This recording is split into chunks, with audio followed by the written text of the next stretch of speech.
വേലപ്പഞ്ചേട്ടാ ഞങ്ങളെത്തി. ഇപ്പൊ വരാം.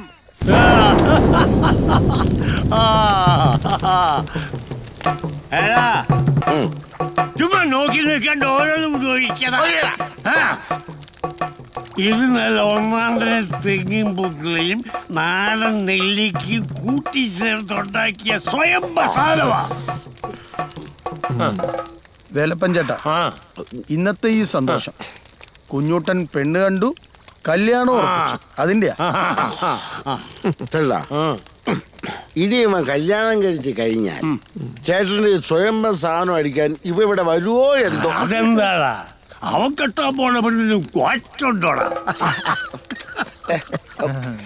അതല്ല, പിന്നെ സാധാരണ കല്യാണം കഴിഞ്ഞാൽ കുറെ സിംഗമാർന്ന് വെളിയിറങ്ങില്ലല്ലോ, അതുകൊണ്ട് പറയുന്നേ. എടാ കുഞ്ഞൂട്ടാ, നീ കെട്ടാൻ പോവല്ലേ?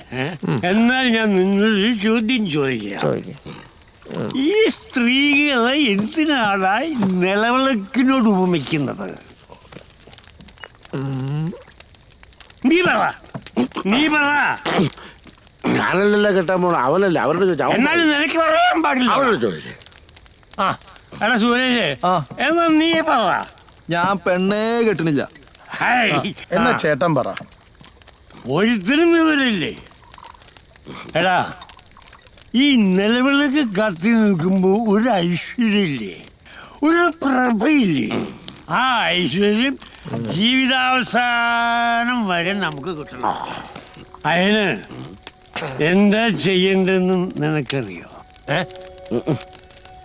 എടാ, തിരിക്കെടാതിരിക്കാൻ വേണ്ടി നമ്മൾ എണ്ണ ഒഴിക്കും പോലെ നമ്മുടെ സ്നേഹവും നമ്മുടെ പ്രണയവും നമ്മുടെ കരുതലും നമ്മൾ അവർക്ക് കൊടുക്കണം. അപ്പൊ കുടുംബ വിളക്ക് അങ്ങനെ പ്രകാശിച്ച് ജീവിതാവസാനം വരെ കത്തും.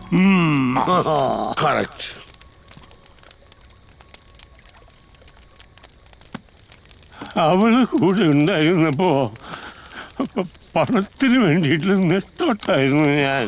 അവളെ സ്നേഹിക്കാനോ സന്തോഷിപ്പിക്കാനോ സമയമൊന്നും ഞാൻ കണ്ടെത്തിയില്ല. പക്ഷെ ഒന്നിനും അവൾക്ക് പരാതിയില്ലായിരുന്നു. അവസാനം അവള് പോയി. ചേട്ടാ, എന്താ ചേച്ചി കൊണ്ട് ചേട്ട ഒരു തൊഴിൽ പഠിച്ചില്ലേ? എന്ത് തൊഴിലാടാ കൂട്ടാ? തെങ്ങും പൂക്കിലിട്ട് വാറ്റാൻ.